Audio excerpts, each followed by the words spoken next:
What is what's the name on the registration? Well, I have three. It's my stepsister, my friend, Melaides. What's the name? Well, I don't know. And one name, I know Amonte, which is a Pennsylvania plate. Do you have Jacqueline Silverio? That's me.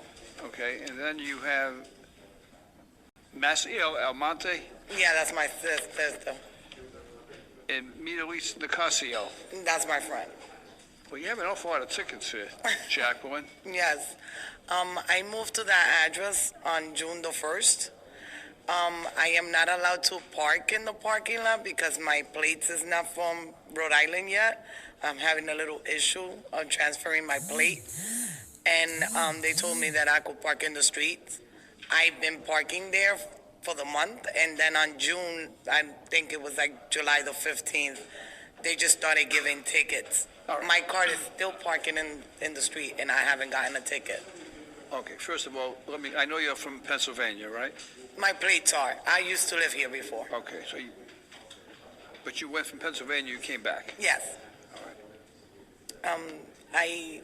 That was a difficult timing for me. You've been having some difficult times? Yeah, because I just lost a baby. I was 3 months pregnant and I lost the baby. So my friends were coming to visit me just to keep me like up notch. I've been very depressed over the loss of my baby because I only have one child and she's 17. And she asked me to have a kid since she was 9. And when I came out pregnant, my whole family was excited and everything. For me to lose the baby at 3 months is devastating. So I'm still dealing with it. It's kind of tough for me because it's hard for me to see memories of my baby in my house. And on top of that, I got the tickets. Everybody was getting tickets. It was on a weekend, and I'm like, listen, I'll go to the court because it's my fault that y'all here visiting me. Don't worry about it. I'll take care of it.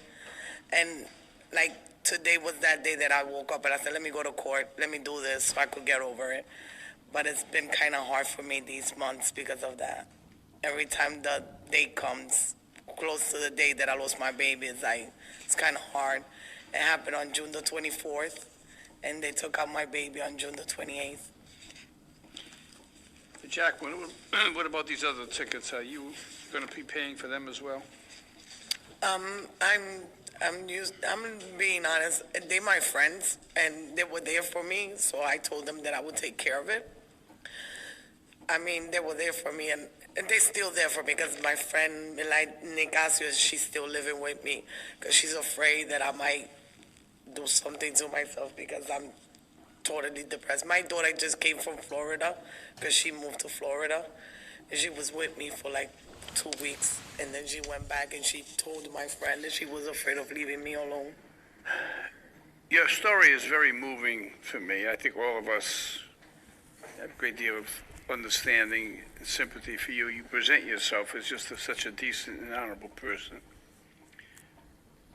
Ordinarily, in this case, if I were to make a decision ordinarily, the original fines were $460. Mm-hmm.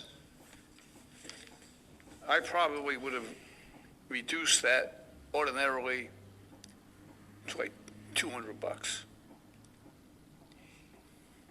But I don't have it in my heart to do that to you.